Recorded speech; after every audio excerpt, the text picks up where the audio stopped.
Ever since the light strategy came into its inception around 2008, people have sworn themselves to this deck because it's so good and its ability to decimate the opponents with powerful cards like Judgment Dragon, I think it's just a little too strong.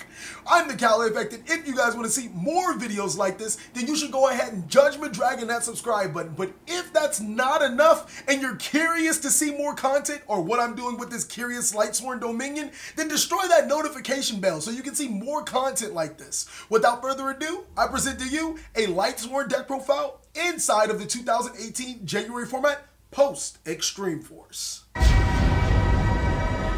Alright, so before we get into the deck profile, let's go over a couple of stats. And Lightsworn has everything you want inside of a competitive deck. Its attack, high. Its defense, high. Its power, high. Now, where does the deck completely cripple itself? Its consistency. And as long as you're playing cards like Wolf, Lightsworn Beast, or Felice, you're going to draw bricky cards, which ruins the deck's consistency. It not being able to make extremely satisfiable boards every single game hurts it in big events, but smaller events up to like 8 rounds, Lightsworn will probably breeze past it. Let's get into this deck profile, and of course we make it as consistent as possible.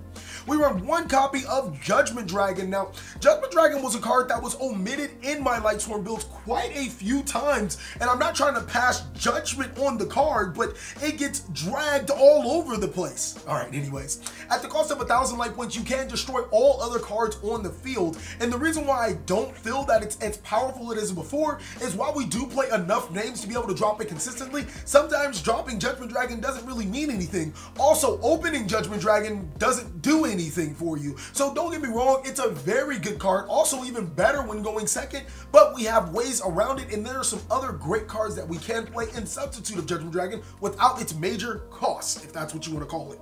3 copies of Radiant Hand of Lightsworn. I'm actually going to break this deck profile up since it's 60 cards, and I feel like I can talk about cards a little differently and help you guys, a little better. So, Radiant Hand of Lightsworn is a level 4 warrior monster, possibly the best Lightsworn monster right behind Wolf. During your main phase, you can send cards from your deck to the graveyard, 2 of them. Awesome.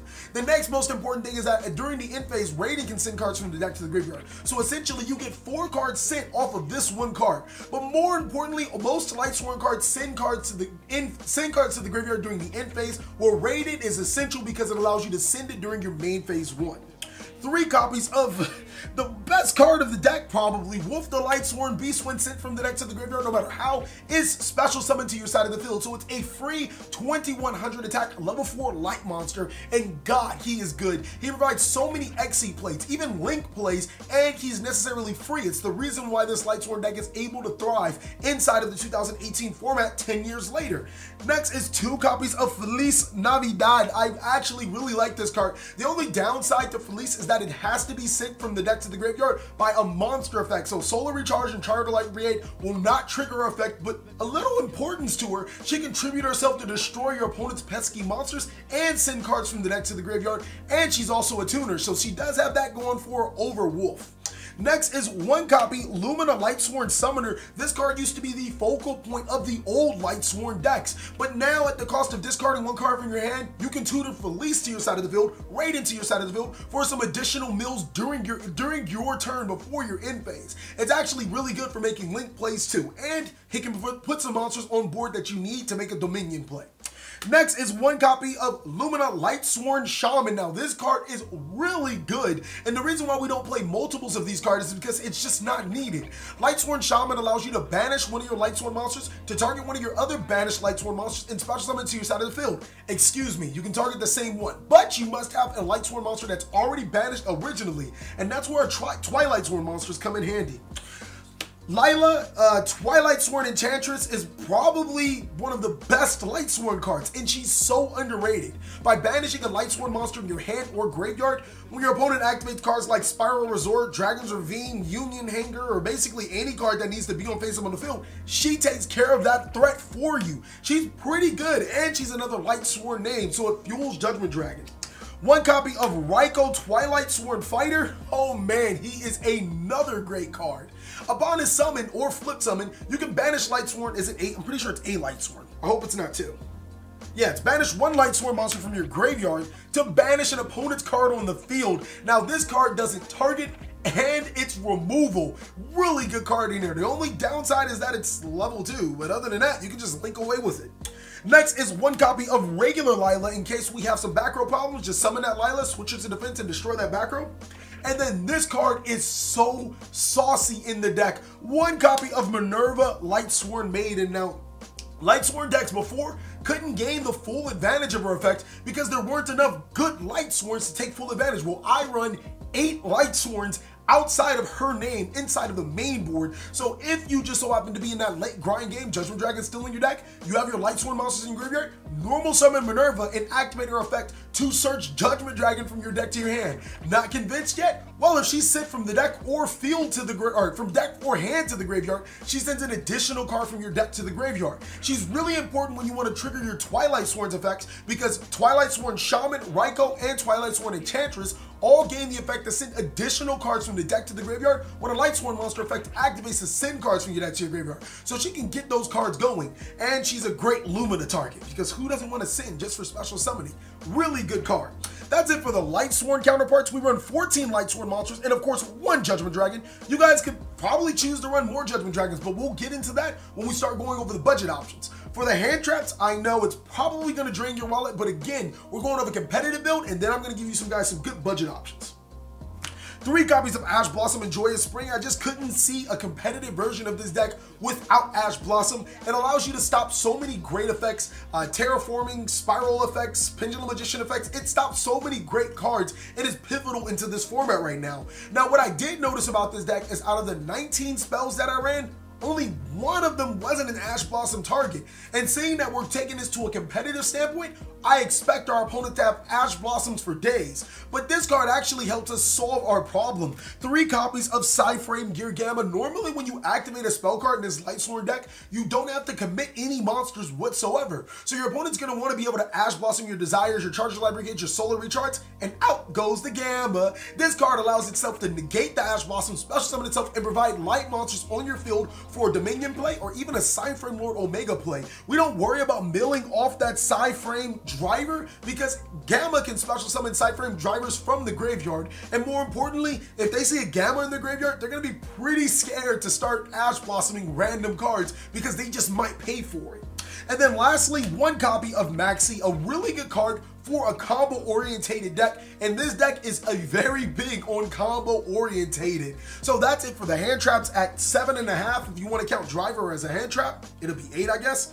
For the next engine we run, we actually run the Predaplant engine, which is 3 copies of Predaplant Orphis Scorpio and 1 copy of Darlington Cobra. I couldn't bring myself to play this, the Lone Fire Blossoms into the main board, mainly because after you trigger off 1 of your Lone Fire Blossoms, the rest are useless. So you have to go through Lone Fire, Lone Fire, Lone Fire, then your Predaplant engine, which is great because now you have more cards in the graveyard for snow. But at the same time, if you've already drawn your Predaplant Orphis Scorpio, and then you turn around and draw Lone Fire Blossom, not only is it a dead card that you kind of just sit in your hand, it's a card that's completely useless and it doesn't help the strategy. So I weighed my options between bricking with it and not bricking with it, and I decided to stick with the Predaplants. Next is 2 copies of Orbital Highlander. I wanted to run 3 copies of this card so freaking bad, but Judgment Dragon was calling my name. If you guys want to switch between Orbital Highlander or Judgment Dragon, be my guest. What this card does is it can only be special summoned by having monsters with 5 different names. That's right, 5 different names of any monster. And then during either player's turn, you can destroy an opponent's card on the field if you send 3 cards from your deck to your graveyard, and on resolution, all of your monsters in your graveyard don't have the same name. So Orbital Highlander does have a high maintenance cost, but Fairy Tale Snow allows us to run around Orbital Highlander's problems and gets us free destruction on our opponent's turn. 2 copies of Performage Trick Clown. Now this card is nasty good. It is our, okay, so we have 3 Whiffs, 2 Felice. It is our 7th card that allows, that when it's into the graveyard, special summons itself, and it is nasty good, and it goes really well within the combo. Next is 2 copies of Gem Knight Garnet. This is actually the card that I cut Orbital Highlander for because there were so many times where I would Desires a Garnet and then draw Brilliant Fusion, or I'd mill a Garnet and then have Brilliant Fusion, and I'm like, I can't keep doing this, bro. It just can't keep happening. And then lastly, or not lastly, but some other cards is Goblindenberg. Goblin and Bird is just completely nasty in this deck. Goblin and Bird plus Orphis Scorpio is some nastiness that you guys will probably never get out of your mind. It's a really good combo. It allows you to tutor more monsters to your side of the field for quick rank plays. Next is 3 copies of the best card of the deck, if, you know, I have anything to say about it. Fairy Tale Snow. Now, at the cost of banishing, if that's a cost, 7 cards from your graveyard, field, or hand, you can special summon Snow during either player's turn. Then flip a face-up monster to face down. This is the card you want to your graveyard as fast as possible because you can abuse the fact that Orbital Highlander allows you to destroy your opponent's cards as long as you don't have a different name. And Fairy Tale Snow flips your opponent's monsters face down, so essentially they're trap monsters. Next is 1 copy of Giant Rex, the perfect card to banish with Fairy Tale Snow. It'll special summon itself back to the side of the field. 1 copy of Heroic Challenger or 1000 Blades. You guys will understand why we play this card, but it works really nasty with Perform Age Trick Clown, being able to special summon itself when we take damage. And then 1 copy of Glow Bulb, a card that's been on again, off again inside of the deck, but now I think it's more mandatory than ever, especially since summoning Dominion doesn't require you to play 3 light monsters. They just have to be 3 light monsters with the same attribute and different types. So that's it for the rest of the main deck. I believe we run 41 monsters. That is a huge total, and I wouldn't cut a single thing. People are like, why play 60 card? Why play 60 card? In my opinion, 60 card has all of the advantages over 40 card, mainly because I want to play 5 cards that I want to send from my deck to my graveyard, such as Wolf and Felice, but I don't want to draw them. So it's like, you have to play more cards for that. It's for that, just that reason alone, it's less bricking with better cards. I just like 60 in there. For the spells, 3 copies of Charge of the Light Brigade. Sending 3 cards from your deck to your graveyard is a cost, though it shouldn't be a cost. It's like costs normally cost you things. This doesn't cost you anything. If my opponent Ash Blossoms this, I'll probably smile because I still send 3 cards from my deck to my graveyard. 3 copies of Soul and Recharge. By discarding a Lightsworn card, you can draw 2 cards, then send 2 cards from the top of your deck to the graveyard. These 2 cards work very well in tandem. So Charge of the Light Brigade, adding a card, Soul and Recharge, drawing and discarding. Essentially, you put 7 cards from your deck to the graveyard just off of these 2 cards. Next is 3 copies of Brilliant Fusion. You kind of need this for the combo. Basically, this deck is heavily reliant on normal summons, so you need to get as many summons as you can as possible, and Brilliant Fusion not only provides that, it's easy to search, and it sends light monsters from your deck to your graveyard. It's like bread and butter in here. 3 copies of the card I love to hate. Left Arm Offering is really good. What was that? That was weird. Boop. Left Arm Offering is a card that you just love to hate. Banishing your entire hand and getting Ash Blossom is like the worst feeling ever. But resolving this card is like, you're not going to lose. Being able to add any spell card, cough, cough, grass is greener, will essentially hand you the game. 3 copies of Pot of Desires. Now, I desire you guys to subscribe to this channel, but if you have sworn to the allegiance of light, then you probably should have already been subscribed. Banishing 10 cards in this deck is no problem. More often than not, you're not going to see Left Arm Offering and Grass is Greener every single time. It's just not going to happen. So activating Desires is like the next best thing. You get the thing your deck down to a 40 or 50 card deck and then draw 2 cards. Like, psh, come on, think, guys. 1 copy of That Grass is Greener. You activate this card, you win. Your opponent isn't playing a 60 card deck. They're going to pay for it. 1 copy of Reinforcement of the Army. This searches your warrior monsters, Goblin and Bird, Raiden. Soul Charge, probably the most nutty spell card in the deck. It's just really good, and it's recyclable through Dominion. And then 1 copy of Foolish Burial, a card that sends cards from the deck to the graveyard. So again, every single one of these cards, for the exception of Soul Charge, is an Ash target. So I really feel that Gamma is an important card to this deck. Like, I don't really want to say that this deck isn't budget at the same time, but I really think you need that card. So the budget options, there were quite a few expensive cards that I played in here, and I'm going to be talking about some really good alternatives. So Ghost Ogre and Snow Rabbit is always a great alternative for Ash Blossom and Joyous Spring, probably the closest you're going to get.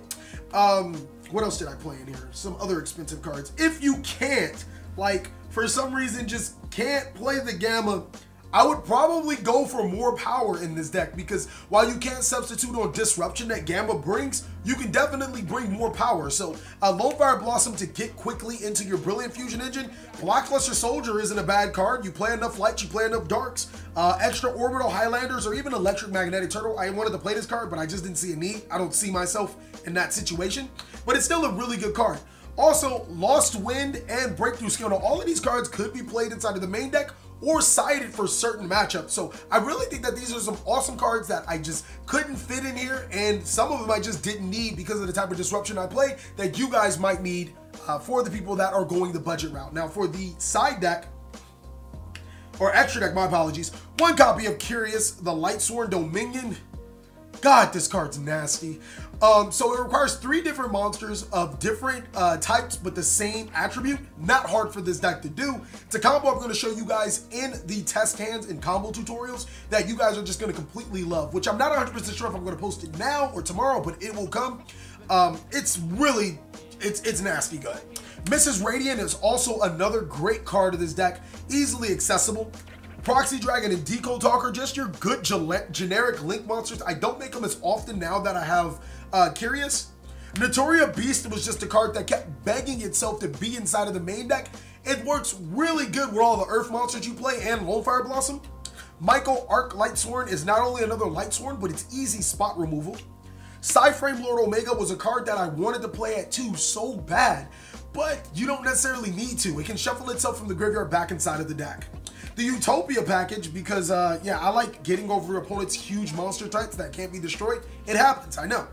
1 copy of Baguska, because the next most dangerous thing after Decode Talker Baguska is Curious Baguska. It's almost the same thing. This deck can spam out 5 monsters and make Curious Baguska, or Curious Minerva, because Curious Minerva is like a better, I don't want to say a better starter, but it's a better mid-game thing, because with Minerva and Curious, you can mill 6 cards from the top of your deck to the graveyard, and then Minerva gives you that pressure when it's destroyed. It mills more cards, which trigger Curious again, because that's freaking dope.